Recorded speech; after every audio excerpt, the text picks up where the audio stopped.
სლაიდზე წარმოდგენილ ნახაზზე მოცემული გვაქვს გრძელვადიანი პერიოდის წონასწორობა, კერძო წონასწორობა ორ კონკრეტულ შემთხვევაზე, ეს არის მონოპოლისტური კონკურენციის ფირმის შემთხვევაში და მეორე სრულყოფილი კონკურენციის ფირმის შემთხვევაში.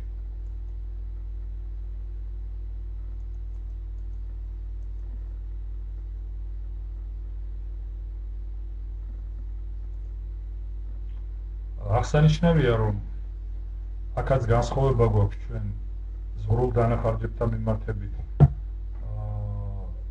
როდესაც საუბარია მონოპოლისტურ კონკურენციის ფირმაზე და მეორე შემთხვევაში კონკურენტულ ფირმაზე. როგორც ხედავთ, კონკურენტული ფირმის შემთხვევაში ფასი იგი გატოლებულია ზღვრულ დანახარჯებთან, ხოლო მონოპოლისტური კონკურენციის ფირმის შემთხვევაში ფასი აღემატება ზღვრულ დანახარჯს. შესაბამისად, რადგანაც ფასი მეტია ზღვრულ ხარჯებზე, ამ ფასად გაყიდული ყოველი დამატებითი ერთეული ფირმას ბუნებრივია აძლევს დამატებით მოგებას.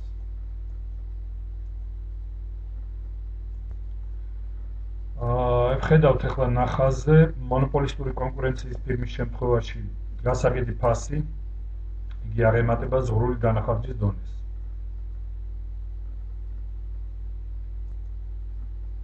მაშინ, როდესაც სრულყოფილი კონკურენციის ფირმის შემთხვევაში ფასი და ზღვრული დანახარჯის დონე ერთმანეთს ემთხვევა.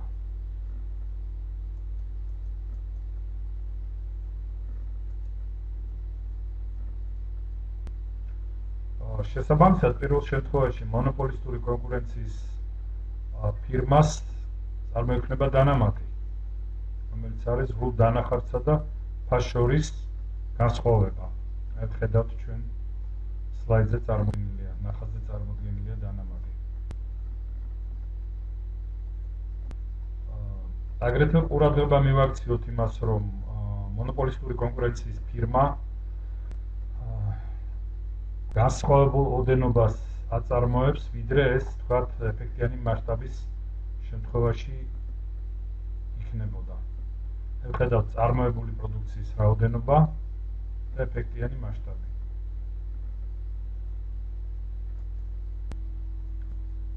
და აი სწორედ ეს სხვაობა ეფექტიან მასშტაბს და წარმოებული პროდუქციის რაოდენობას შორის ხედავთ, რომ გვაძლევს ჭარბ სიმძლავრეს. ან ჭარბი სიმძლავრე ახასიათებს მონოპოლისტური კონკურენციის ფირმას.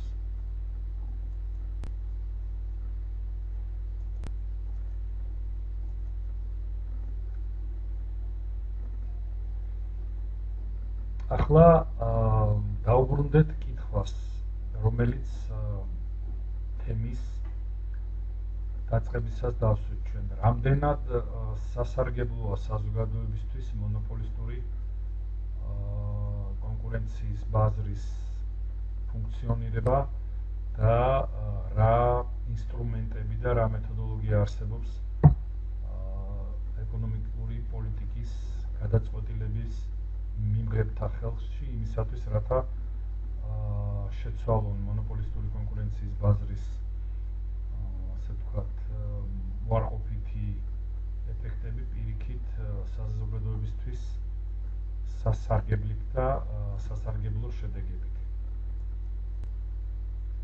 ანუ დასაწყისისთვის ჩვენ ვახსნით, რომ მონოპოლისტური კონკურენციის ბაზრებს კეთილდღეობის თვალსაზრისით არ აქვს ყველა სასურველი თვისება, რაც ჩვეულებრივ შემთხვევაში სრულყოფილ კონკურენციას და კონკურენციულ ბაზრებს ახასიათებს.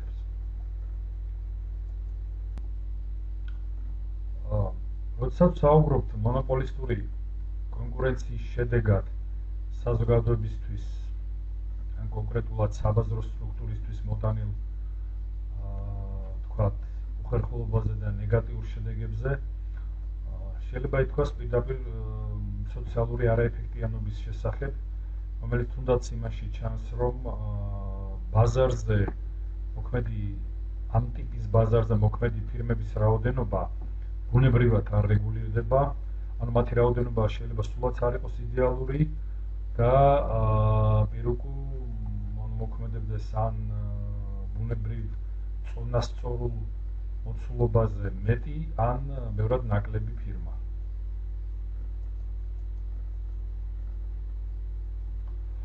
შესაბამისად, იმ შემთხვევაში თუ გადაწყვეტს კონკრეტული ფირმა ამ ბაზარზე რაღაც კონკრეტული საქონლის სახეობით შესვლას, ასეთ შემთხვევაში შეიძლება ჩვენ წავაწყდეთ ორ გარეგან ეფექტს. ეს არის პირველ ყოვლისა პროდუქტის საქონლის მრავალფეროვანების ეფექტი, გარეგანი ეფექტი და მეორე ეს გახლავთ ბიზნესის შეზღუდვის გარეგანი ეფექტი. რაში მდგომარეობს სასაქონლო მრავალფეროვნების გარეგანი ეფექტი? ის რომ ამით იგებს მომხმარებელი, ვინაიდან ბაზარზე ახალი პროდუქტის გამოჩენას მოყვება, როგორც ჩვენ ვიცით, გარკვეული სამომხმარებლო დანაზოგი.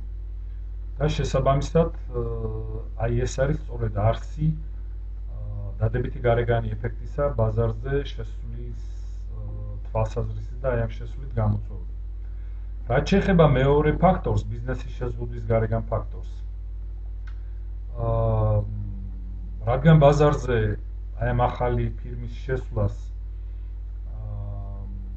ბუნებრივად მოსდევს კლება იმ მოგებისა, რომელსაც სხვა ფირმები ჩვეულებრივ შემთხვევაში მიიღებდნენ, ბუნებრივია ეს არის უფრო ეკონომიკური ხასიათის ეფექტი და ამგვარად იწვევს, ასე ვთქვათ, მოგების შემცირებას, ანუ უარყოფით ეფექტს ბაზარზე.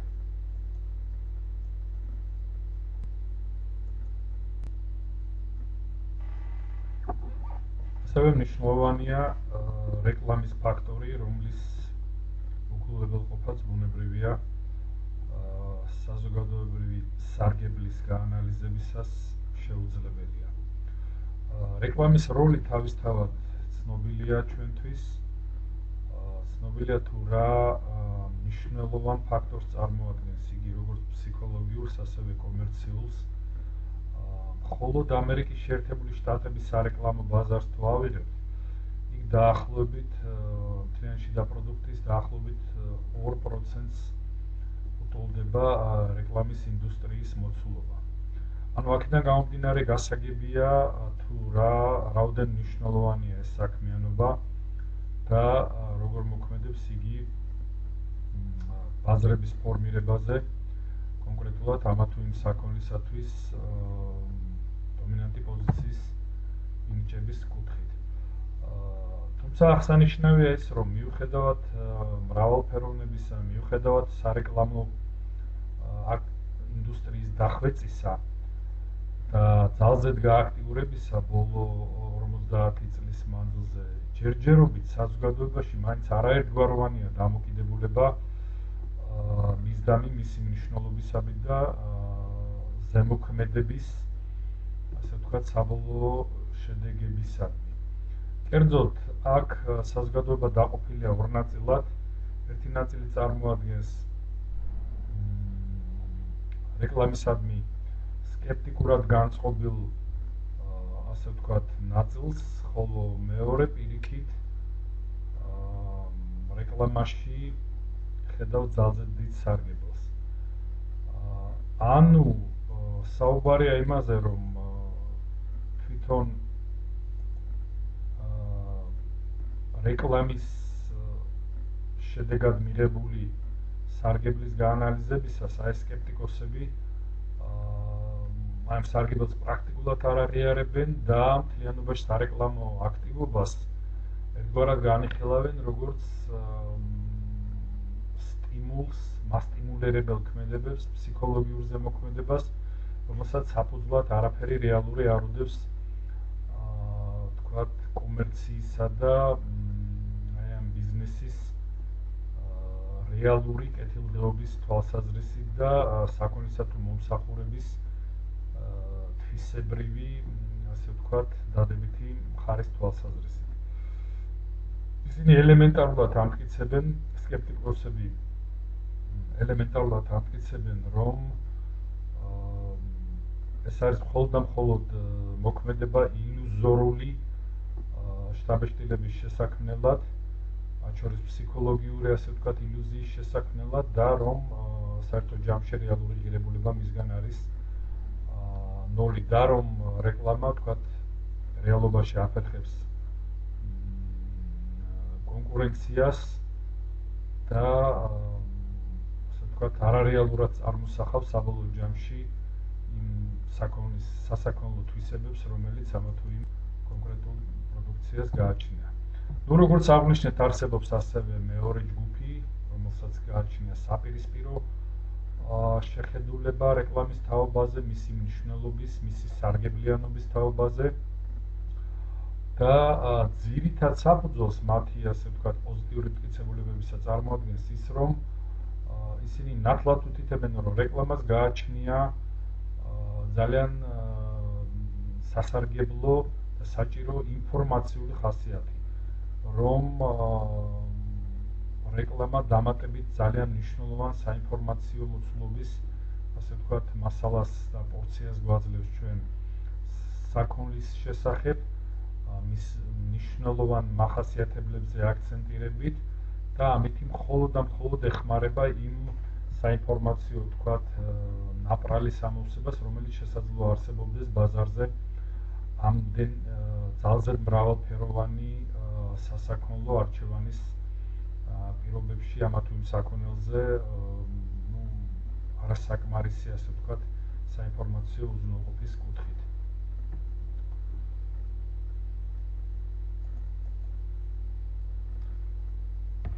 Ну, ბუნებრივია ჩვენ ვერ მივცემთ რაღაც გარკვეულ, ასე ვთქვათ, ხარდაჭერას ერთ ან მეორე პოზიციას, რამე თუ ეს არის საკმაოდ გრძელვადიანი დებატი, რომელიც საზოგადოებაში მიმდინარეობს, თუმცა ალბათ ჩვენ თვალი არ უნდა დავხუჭოთ იმ ობიექტურ გარემოებაზე, რომ თავად რეკლამის ინდუსტრიის მოცულობა, ამ ბაზრის სიმძლავრე და მისი დიდი მასშტაბი ერთგვარად მანიშნებელია იმისა, რომ განწყობა საზოგადოების არის საკმაოდ მომხმარებლური, საკმაოდ დაინტერესებული და პოზიტიური რეკლამისადმი და რომ არა ეს ინტერესი და საჭიროება, მაშინ ელემენტარულად საზოგადოებას უგსაქცევდა თავიანთი არჩევანის გაკეთებისას რეკლამას და ელემენტარულად ეს ინდუსტრია ვერ შეძლებდა განვითარებას და გაზრდას. ასევე ძალზედ საყურადღებოა ფაქტორი სავაჭრო ნიშნის, რომლის თაობაზეც არსებობს ურთიერთგამომრიცხავი დამოკიდებულება და ასე ვთქვათ, შეფასებები საზოგადოების მხრიდან, ისევ და ისევ ეს დისკურსი ჩვენ გვახსენებს ზოგადად რეკლამის თაობაზე საზოგადოების დამოკიდებულებას, ის მიდგომებს, სადაც არსებობს ერთი სკეპტიკური, ასე ვთქვათ, სკეპტიკურად განწყობილი ფრთა, რომელიც ამტკიცებს, რომ არავითარი განსხვავება არ არსებობს, ვთქვათ,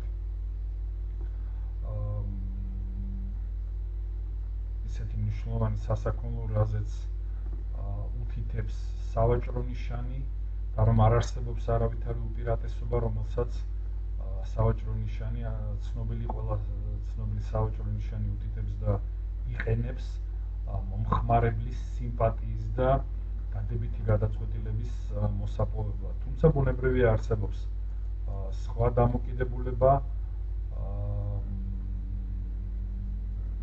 რომლის თანახმადაც ყიდველს საზოგადოებას, ყიდველთუნარიანობით გაძლიერებულ საზოგადოებას და ყიდველთუნარიანი მოთხოვნით, ასე ვთქვათ,